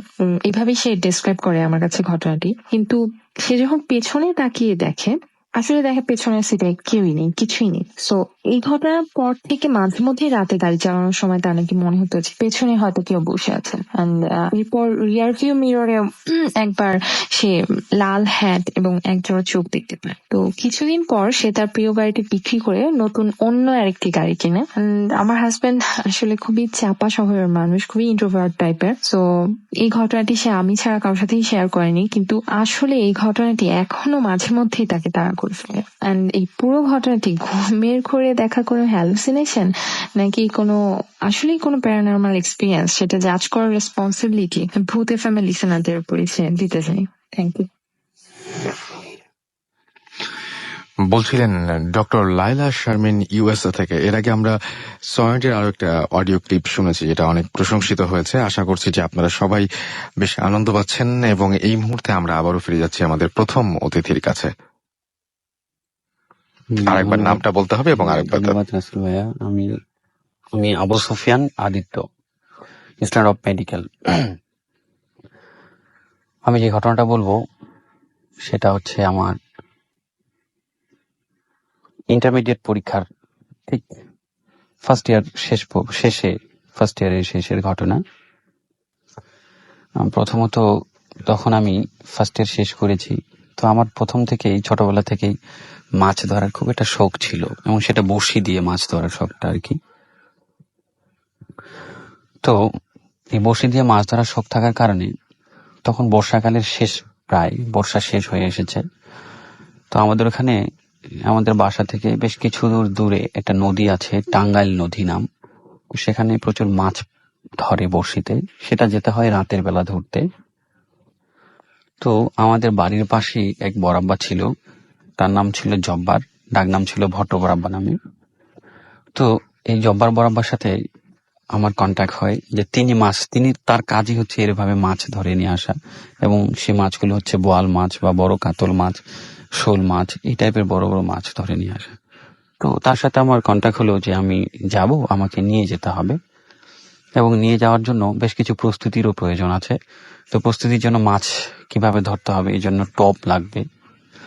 তো টপ আমি সবকিছু ম্যানেজ করে ফেলেছি, এবং আমরা যাব রাতে 10টার পরে বা 11টা-12টার দিকে রওনা দিব। সো আমি তার আগে 9টার দিকে আমি সেই চাচার বাসায় গিয়েছি এবং বাসায় গিয়ে জানালা দিয়ে বলে এসেছি, চাচা আপনি যাওয়ার সময় আমাকে অবশ্যই নিয়ে যাবেন। কিন্তু আমার বাবা এর আগেই চাচাকে নিষেধ করে দিয়েছিল আমাকে যেন তিনি না নিয়ে যান। এটা আমি জানতাম না। তো যথারীতি আমি বাসায় যাওয়ার জন্য খুব এক্সাইটেড হয়ে আছি যে কখন আসবে, কখন আমাকে ডাকবে, কখন আমি বের হব। তো রাত 11টার পরে, 11:30 কি 12টার দিকে আমাকে ডাকতে এসেছে, আমাকে ডেকেছে। আমি আমার সব প্রস্তুতি যা ছিল সবকিছু নিয়ে বের হয়েছি ওনার সাথে যাওয়ার জন্য। বাসা থেকে বের হয়েছি, মাকে বলেছি মা আমি গেলাম। মা বলেছে ঠিক আছে ভালো করে যাও। এখন আমি ওনার সাথে যাচ্ছি, উনি আমার সঙ্গ দিচ্ছেন না, আমার কাছাকাছি থাকছেন না, আমার থেকে সবসময় দূরে, আমার থেকে বেশ কিছু দূরে সবসময় অবস্থান করছেন। আমি এটাকে সেভাবে পাত্তা দিচ্ছি না, হয়তো মনে করতেছি যে উনি আমাকে সাথে সাথে নিতে চাচ্ছেন, একটু দূরে দূরে রাখতে চাচ্ছেন। আমি আমার থেকেই কথা বলে যাচ্ছি, উনি কোনো উত্তর দিচ্ছেন না, মাঝে মাঝে হুঁ হাঁ করছেন, এটুকুই, এর বেশি কিছু কোনো কথাই বলছেন না। তো আমি যে রাস্তা দিয়ে যাব সে রাস্তা থেকে একটু শালবন আছে, শালবনটা পার হয়ে যেতে হবে। তো উনি আমাকে সব সময় অ্যাভয়েড করে শালবন পার হয়েই চলে গেলাম আমরা। এর মধ্যে কোনো কিছু ঘটনা ঘটেনি এবং তিনি যথারীতি যে পোশাকে থাকার কথা ঠিক সেভাবেই সেই পোশাকে এবং তার হাতে মাছ ধরার জন্য যেসব যন্ত্রপাতি থাকার কথা, ইনস্ট্রুমেন্টাল জিনিস সবকিছুই তার কাছে ঠিক মতোই আছে। এবং আমরা নদীর ধারেও চলে এসেছি। নদীর ধারে এসে এখন আমি বড়শি লাগাচ্ছি এক পাশে, উনি লাগাচ্ছেন আরেক পাশে। আমি চিৎকার করে ওনাকে ডাকছি, উনি পাশ থেকে শুধু এক হাঁ হু ছাড়া খুব বেশি কথা বলছেন না। আমি আমি বড়শি লাগিয়ে ফেলেছি। বড়শি লাগিয়ে ফেলার পরে হঠাৎ করেই দেখি আমার বড়শিতে একটা মাছ ধরেছে। আমি চিৎকার করে বলি, উনি কিন্তু আমার থেকে অনেকটা দূরে। আমি চিৎকার করে বলি, আবছা আবছা অন্ধকার, আবছা আবছা আলো এরকম। আমি ওনাকে চিৎকার করে বলি যে বড়াব্বা আমার তো বড়শিতে মাছ ধরেছে, কি করব? বলে যাও তুমি মাছটা ছোটাও। আমি মাছ ছোটানোর জন্য অবশ্যই নদীতে আমাকে 1 হাঁটু পানিতে নামতে হবে মাছটা ছোটানোর জন্য। আমি যখন 1 হাঁটু পানিতে নেমে যখন মাথা নিচু করে মাছটা ছুটাতে গিয়েছি, তখন আমার মাথাটা ধরে পানিতে ডুবিয়ে দিয়েছে। আমি কোনোভাবেই নিঃশ্বাস নিতে পারছি না, কোনোভাবে কিছু করতে পারছি না। হঠাৎ করেই আবার আমার মাথাটাকে যেন ছেড়ে দিয়েছে এবং আমি প্রচন্ড ভয় পেয়ে আমি কাঁদতে শুরু করেছি, প্লাস চিৎকার করে বলছি কে কে, এবং উনাকে ডাকছি। উনি কোনো সারা শব্দই করছেন না। আমি দ্রুত তৎক্ষণাৎ নদী থেকে উঠে ঠিক যেখানে বসেছিলাম, যেখানে আমি বসার জন্য একটা জায়গা করেছিলাম, ঠিক সেখানে গিয়েছি। সেখানে গিয়ে বরাব্বা করে চিৎকার করছি। উনি আসছেন না। উনি কিছুক্ষণ পরে আবার আসলেন, বলে কি হয়েছে, তুমি চিৎকার করছো কেন? তিনি যখন আমাকে চিৎকার করছেন কেন, তিনি এ কথাটা বলে পশ্চিম দিকে তাকান। ঠিক আমি তখন দেখতে পাই উনার হাত দুটো স্বাভাবিক হাত নয়, হাত দুটো অনেক বাঁকা, নখগুলো অনেক বড় বড়, হাতে প্রচন্ড লোম, কিন্তু মনে হচ্ছে যে হাতটা ওনার সম্পূর্ণ গ্যাংগ্রিন অবস্থায় আছে, যে এই মাত্র পচে গলে পড়ে যাবে। আমি প্রচন্ড ভয় পেয়ে যাই। ঠিক তৎক্ষণাৎ আমার মাথায় একটা কথা মনে পড়ে যায় যে আমার বাবা বলতো যে এরকম মাছ ধরার কথা বলে অনেককে নাকি ডেকে নিয়ে যায়, মেরে ফেলে। এ কথাটা মনে পড়ার সঙ্গে সঙ্গে আমি ঠিক যেখানে বসে মাছ ধরছিলাম তার অপোজিট কিছু দূরেই আলো দেখা যাচ্ছিল, যে ওখানে অন্য কেউ লোক মাছ ধরছিল। আমি তৎক্ষণাৎ ওখান থেকে সবকিছু ফেলে, পায়ে জুতা ছিল জুতা ফেলে খুব দ্রুত ওখানে দৌড়ে যাই একটা লোককে পাই। সেই লোকটাকে আমি জড়িয়ে ধরে বলি আমাকে বাঁচান। এবং যখন উনার কণ্ঠস্বরটা আমার কানে আসে, ঠিক আমি যার সাথে আসার কথা ছিল, যেই জব্বার বরাব্বার কথা বললাম, ঠিক সেই ব্যক্তিটা, আমি আরো ভীত এবং প্রচন্ড ভয় পেয়ে যাই। তখন আমি জিজ্ঞেস করি আপনি কে? তাহলে উনি কে? বলে কেন, আমি তোমার জব্বার বরাবর, তুমি এখান থেকে কোথা থেকে আসলি? তোমাকে তো আমি আনতে যাইনি, তোমার আব্বা তো নিষেধ করেছিল তোমাকে না নিয়ে আসার জন্য। আমি তখন বললাম তাহলে উনি কি, উনি আমাকে নিয়ে আসলো কেন? এবং আমি ওনাকে দেখলাম, ওনার হাতটা প্রচন্ড ভয়ানক, হাতে বড় বড় নখ এবং হাতটা মনে হয় পচে যাবে, এরকম পচে পড়ে যাচ্ছে এরকম একটা। বলে হ্যাঁ এটা কি বলছো তুমি? উনি তখন আমাকে আশ্বস্ত করে ভয় পেও না বলে আমাকে জড়াই ধরে, বলে তুমি চলো। আমি কিন্তু কাঁদতেছি, অবিরাম কেঁদে যাচ্ছি। এবং উনি তখন, আমাদের মাছ মারা শেষ হয়ে যায়, আমরা তখন ঠিক চলে আসার পথে, আমরা ঠিক যখন শালবনটা পার হব, ঠিক মাঝপথে যখন আসি, মাঝপথে আসার পথে ঠিক ওই লোকটা ওই আবরণের লোকটা এবং বিভৎস চেহারায়, এবার নতুন বিভৎস চেহারায় এসেছেন। এসে উনি আমাদেরকে ভয় দেখানোর চেষ্টা করছেন ঠিক এভাবে যে উনি আমাদের সামনে আসতেছেন, আমরা ওনার সামনে যেতে পারছি না, পিছাচ্ছি। তখন আমার ওই জব্বার বরাব্বাটার সামনে গিয়ে ওনার হাতে যে বড়শি ছিল বড়শিটা ঘোরাতে ধরে। তখন তিনি একটা কথা বলেন যে তোদেরকে আজকে ছেড়ে দিলাম বলে কিভাবে যেন আমার ওই জব্বার বরাব্বাটা মাটিতে পড়ে যায়। পড়ে যাওয়ার সাথে সাথে উনার হাত এবং পা প্যারালাইজড হয়ে যায় এবং উনি 9 বছর প্যারালাইজড ছিলেন, 9.5 বছর পরেই তিনি মারা যান। এবং সেখানে যে ঘটনাটা ঘটে তিনি আমাদেরকে জানিয়েছিলেন যে তাকে তার বুকে কেউ একজন লাথি মেরেছিল, কিন্তু আসলে কেউ তো তাকে লাথি মারেনি। যদি লাথি মেরে থাকে তাহলে ওই দৃশ্যটাই কেউ লাথি মেরেছিল। আপনাকে অনেক ধন্যবাদ আপনার ঘটনার জন্য, অনেকগুলো ভালো ভালো কিছু ঘটনা উপহার দেওয়ার জন্য আমাদেরকে। এবং আমি প্রথমে আপনাকে জিজ্ঞেস করেছিলাম যে এই ঘটনাগুলো আপনার সামনে ঘটেছে কিনা, আপনি বলছিলেন যে আপনার সামনে ঘটেছে। এবং আপনার বাসা তো দিনাজপুরে, রাইট? দিনাজপুরে, আপনি দিনাজপুরের অধিবাসী। এবং আমি খুবই অবাক হয়েছি যে এরকম একজন মানুষকে পেয়ে যিনি সরাসরি স্বচক্ষে অনেক কিছু দেখেছেন। এরকম মানুষ আমরা সাধারণত পাই না। সাধারণত ফ্যামিলির ঘটনা থাকে বা এরকম মানে খুব কম পাওয়া যায়, একদম যে পাই না তা না, কিন্তু কম পাওয়া যায়। যাই হোক, আমরা চলে যাচ্ছি একটা ছোট্ট বিজ্ঞাপন বিরতিতে এবং বিজ্ঞাপন বিরতির পরে আবার এখনই ফিরে আসছি। Stay tuned radio Foorti and don't stop the ফুর্তি।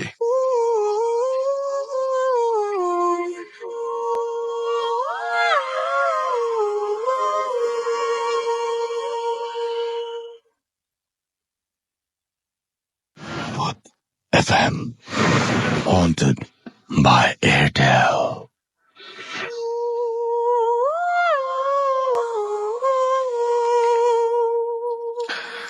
শুনছেন রেডিও ফুর্তি, বাংলাদেশের সর্ববৃহৎ রেডিও নেটওয়ার্ক। চলছে ভূত এফএম হন্টেড বাই এয়ারটেল। ঘড়িতে সময় রাত 1:43। বুঝতেই পারছেন সময় খুব কম। আমরা চলে যাচ্ছি আমাদের পরবর্তী অতিথির কাছে এবং সরাসরি তার পরিচয় জেনে নিয়ে তার কাছ থেকে ঘটনা শুনবো। আপনার নামটা বলবেন এবং তারপরে আপনার আরেকবার বলতে হবে। আমার নাম আকবর রাব্বি, আমি মিরপুর থেকে এসেছি। তো আমি যে ঘটনা বলবো সেটাই আমার দাদির থেকে শোনা। এই ঘটনা ঘটেছিল পুরান ঢাকায় 1983-তে।